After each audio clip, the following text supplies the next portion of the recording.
At the end of September, the timber had been carted for building the cattle yard on the land that had been allotted to the Association of Peasants, and the butter from the cows was sold and the profits divided. In practice, the system worked capitally, or, at least, so it seemed to Levin. In order to work out the whole subject theoretically and to complete his book, which, in Levin's daydreams, was not merely to effect a revolution in political economy, but to annihilate that science entirely and to lay the foundation of a new science of the relation of the people to the soil, all that was left to do was to make a tour abroad, and to study on the spot all that had been done in the same direction, and to collect conclusive evidence that all that had been done there was not what was wanted.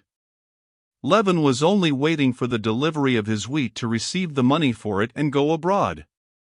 But the rains began, preventing the harvesting of the corn and potatoes left in the fields, and putting a stop to all work, even to the delivery of the wheat. The mud was impassable along the roads, 2 mills were carried away, and the weather got worse and worse. On the 30th of September the sun came out in the morning, and hoping for fine weather, Levin began making final preparations for his journey. He gave orders for the wheat to be delivered, sent the bailiff to the merchant to get the money owing him, and went out himself to give some final directions on the estate before setting off.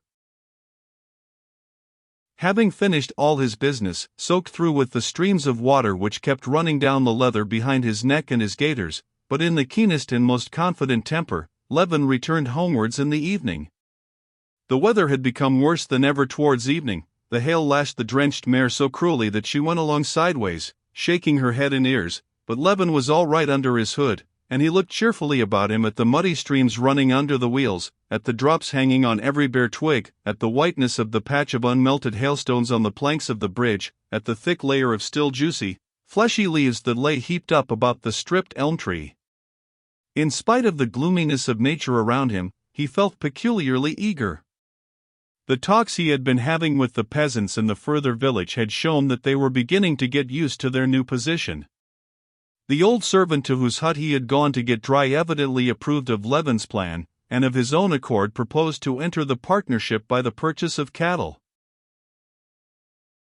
"I have only to go stubbornly on towards my aim, and I shall attain my end," thought Levin, "and it's something to work and take trouble for. This is not a matter of myself individually. The question of the public welfare comes into it. The whole system of culture, the chief element in the condition of the people, must be completely transformed. Instead of poverty, general prosperity and content; instead of hostility, harmony and unity of interests. In short, a bloodless revolution, but a revolution of the greatest magnitude, beginning in the little circle of our district, then the province, then Russia, the whole world. Because a just idea cannot but be fruitful. Yes, it's an aim worth working for. And it's being me, Kostya Levin, who went to a ball in a black tie, and was refused by the Shcherbátskia girl, and who was intrinsically such a pitiful, worthless creature, that proves nothing. I feel sure Franklin felt just as worthless, and he too had no faith in himself, thinking of himself as a whole. That means nothing. And he too, most likely, had an Agafia Mihailovna to whom he confided his secrets. Musing on such thoughts, Levin reached home in the darkness. The bailiff, who had been to the merchant, had come back and brought part of the money for the wheat.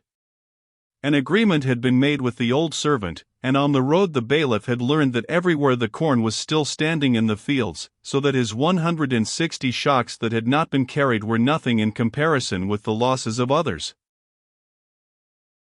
After dinner Levin was sitting, as he usually did, in an easy chair with a book, and as he read he went on thinking of the journey before him in connection with his book. Today all the significance of his book rose before him with special distinctness, and whole periods ranged themselves in his mind in illustration of his theories. I must write that down, he thought. That ought to form a brief introduction, which I thought unnecessary before. He got up to go to his writing table, and Laska, lying at his feet, got up too, stretching and looking at him as though to inquire where to go. But he had not time to write it down, for the head peasants had come round, and Levin went out into the hall to them. After his levee, that is to say, giving directions about the labors of the next day, and seeing all the peasants who had business with him, Levin went back to his study and sat down to work. Laska lay under the table. Agafia Mihailovna settled herself in her place with her stocking. After writing for a little while, Levin suddenly thought with exceptional vividness of Kitty, her refusal, and their last meeting. He got up and began walking about the room. "What's the use of being dreary?" said Agafia Mihailovna. "Come, why do you stay on at home? You ought to go to some warm springs, especially now you're ready for the journey." "Well, I am going away the day after tomorrow, Agafia Mihailovna. I must finish my work." There, your work, you say? As if you hadn't done enough for the peasants.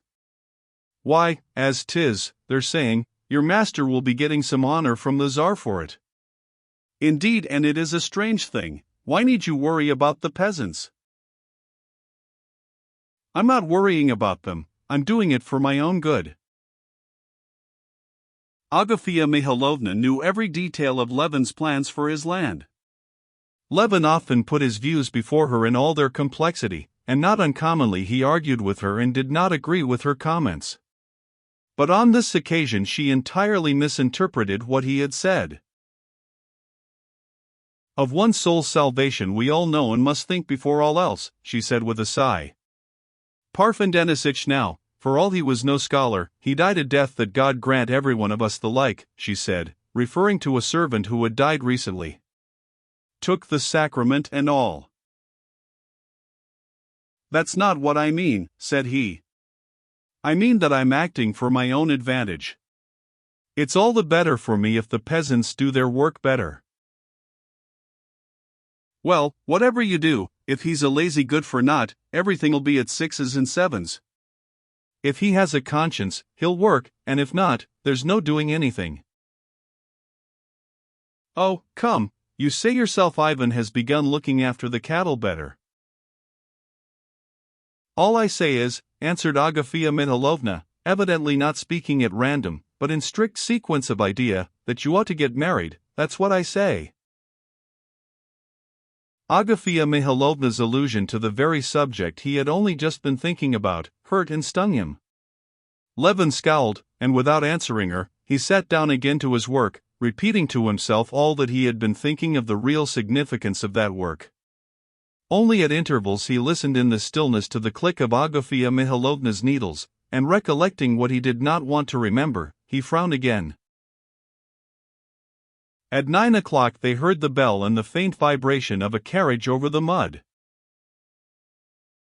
Well, here's visitors come to us, and you won't be dull, said Agafia Mihailovna, getting up and going to the door. But Levin overtook her.